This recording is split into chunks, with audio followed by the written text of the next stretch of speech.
Celtic were back in action yesterday as we took on Rangers at Ibrox. We certainly weren't at our best as we ended the game drawing 1-1. In today's video, we will go over the fallout from that game as Rangers have issued an interesting statement. We will also go over all the latest Celtic news from the last 24 hours. But first, make sure you like this video and subscribe to the channel for more Celtic content. What a season it's been for Daizen Maeda. The Japanese forward has lit up Celtic Park with his incredible energy, goals and big game moments, and now he has the awards to show for it.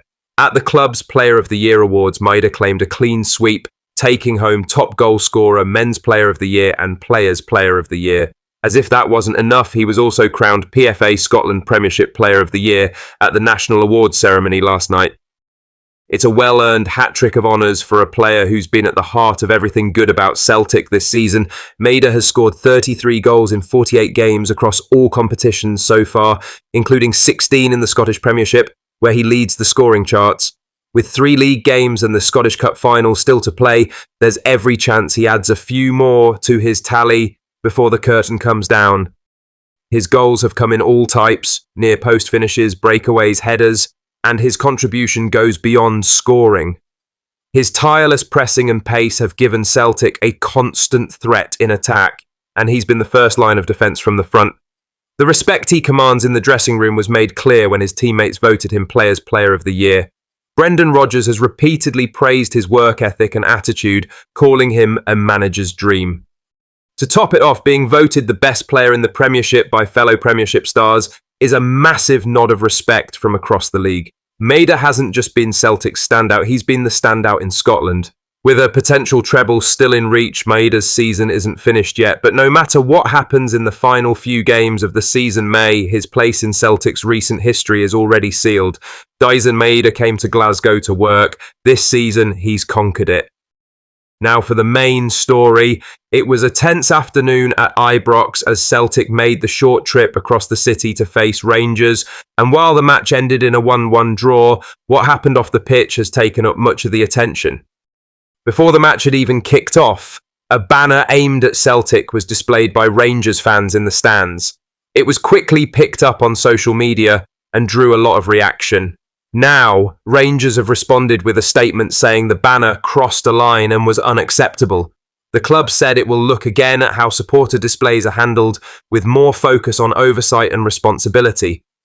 During the game itself, there was another incident when Celtic goalkeeper Viljami Sinisalo was struck by several items thrown from the crowd. Rangers confirmed a bottle was thrown and said they were working to identify the person responsible, promising that strong action would be taken once that happens. They added that behaviour like that has no place at their stadium.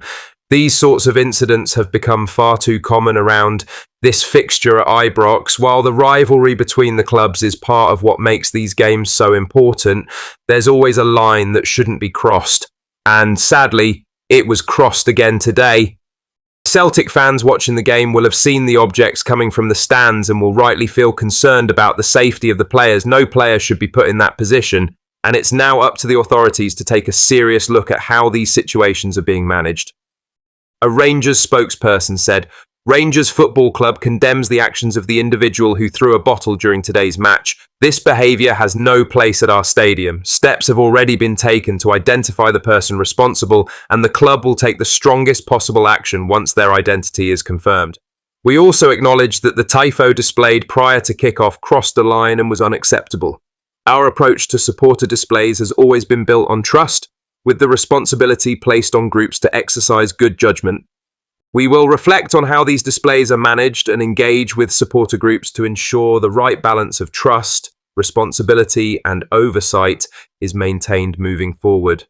Rangers is proud of its passionate fan base, and we all share a duty to protect the standards and reputation of our club. Rangers' statement is a step in the right direction, but this is not the first time something like this has happened. Celtic supporters will be hoping that actions now follow the words, and that future visits to Ibrox can be focused on the football, not on what's happening in the stands.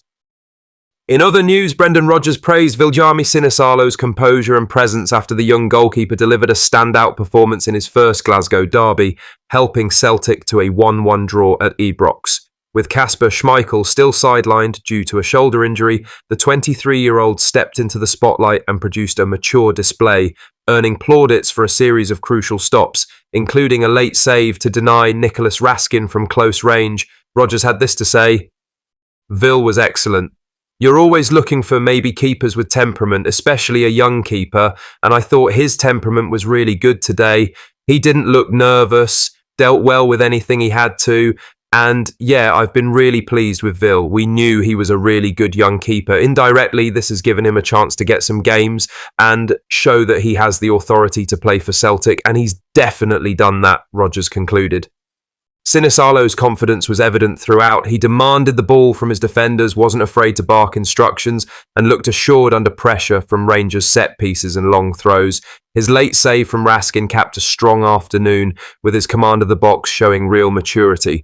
The Finland international's displays are beginning to fuel talk about his long-term potential, with some fans already wondering whether he could eventually take over from Schmeichel on a permanent basis. Rodgers also offered a short update on the veteran Dane, saying, "Kasper is just ongoing day to day. We'll see how he is, and we'll see where he's at over the next week or so," he said.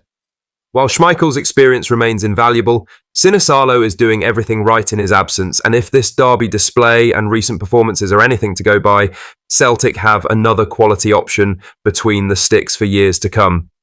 Lastly, Brendan Rodgers has provided an update on Alistair Johnston and Nicholas Kuhn after both players missed Celtic's 1-1 draw with Rangers at Ibrox this afternoon. The Canadian right-back was absent due to a persistent issue, but Rodgers confirmed the club is using the current window to get him treatment ahead of the Scottish Cup final later this month.